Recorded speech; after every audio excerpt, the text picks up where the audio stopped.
on internet yake. Nde a quick update kunkhani ya Diogo Jota ndi brother wake Andre Silva amene amwalira pa ngozi Thursday. Maliro ake mwambo wa maliro akupanga panopo lelolo ndi lomwe kuli mwambo wa maliro Saturday pa 6 July.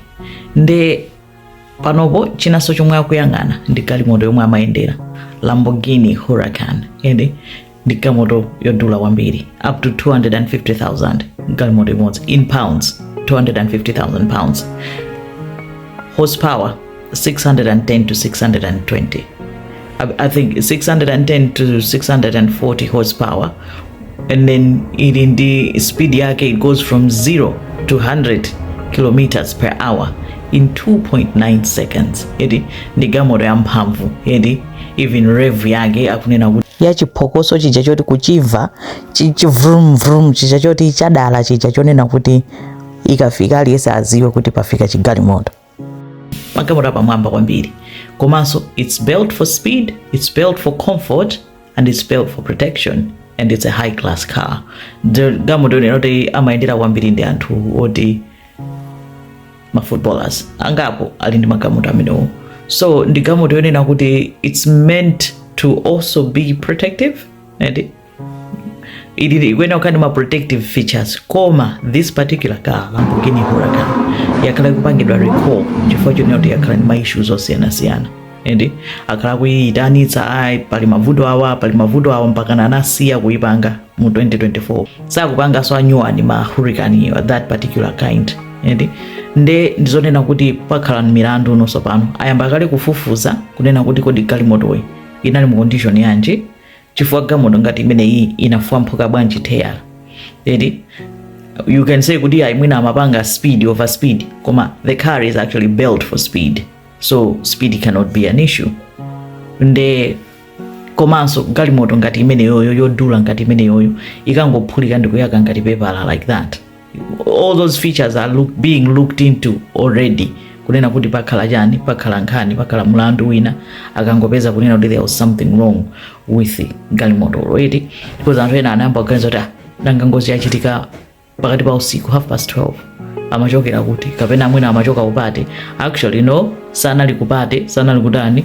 If anything, he spent the day ndi physiotherapist amamuthandiza chifukwa chonena kuti lung yake inapanga collapse, anavulala ndi amasewerabe mpira instead of kupita kuchipatala.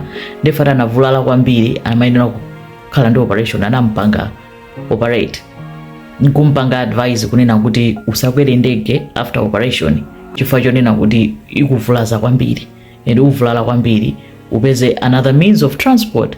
Nde that's why anali mgalimoto kutengana ndi brother wake kuti akubwerera ku UK.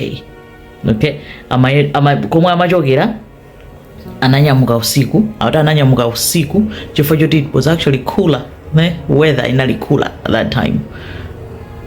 Tiende usiku tikafike kutiko kumene kuli doku kokakwerera ferry yonero takatulukire ku Plymouth ku UK. Akatero apeza so transport kumene kokoyota atani apite kumwe amakhala kumbali ya ku Liverpool kukaya ngati amakhala kumene kokoyete. So kaya tingonena kuti pena tsoka likalimba kunena kuti iwo akuona ngati akumuteteza kuti asakwere ndege, koma akapezeka kuti akukapanga ngozi pansi pa galimoto. Nde timva kuti za galimoto zozitha bwanji, maliro ake ali ngati ma players ama timu osiyana, Manchester United, Manchester City, Liverpool, all of them alikutiko alikumenekoko. They are paying their tributes, they are paying their respects. Zoti zomvetsa chisoni kwambiri kumuona mkazi wake kuti she is completely distraught. Makolo ake they are completely distraught. Imagine kunena kuti anawo analipo ana awiri okha and ana ake anali Diogo ndi Andre, just them two. Ndi akapezeka kuti akapanga ngozi nthawi imodzi, akuyayika maliro nthawi imodzi. Zinthu zonena kuti no parent would want to go through that. Zomvetsa chisoni kwambiri. Komanso akuti as a show of support Liverpool FC apitiriza kulipira contract ya Diogo kufikira pamene contract imayenera kuzathera mu 2027. Nde Diogo amalipiridwa 140,000 pounds per week.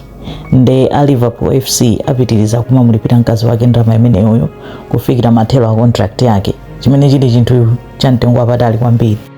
Koma inali update chabe yoti maliro akupangika lero mwambo komanso kunena kuti akufufuza za galimoto Lamborghini Huracan yomwe amayendera.